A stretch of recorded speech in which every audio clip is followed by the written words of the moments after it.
أعوذ بالله من الشيطان الرجيم. أولا يعلمون أن الله يعلم ما يسرون وما يعلنون ومنهم أميون لا يعلمون الكتاب إلا أماني وإن هم إلا يظنون فويل للذين يكتبون الكتاب بأيديهم ثم يقولون هذا من عند الله ليشتروا به ثمنا قليلا فويل لهم مما كتبت أيديهم وويل لهم مما يكسبون وقالوا لن تمسنا النار إلا أياما معدودة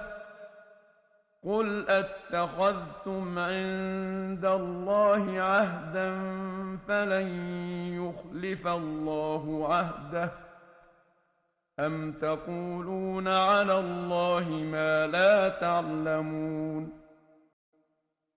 بلى من كسب سيئة وأحاطت به خطيئته فأولئك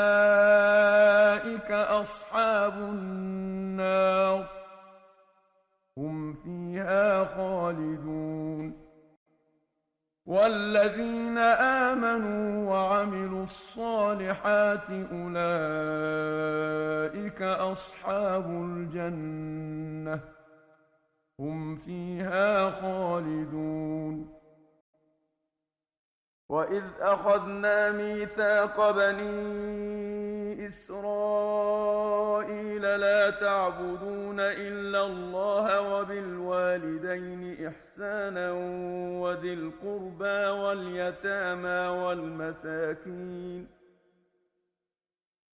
وذي القربى واليتامى والمساكين وقولوا للناس حسنا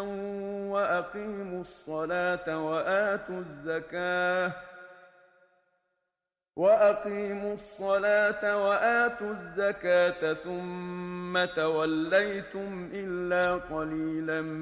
منكم وأنتم معرضون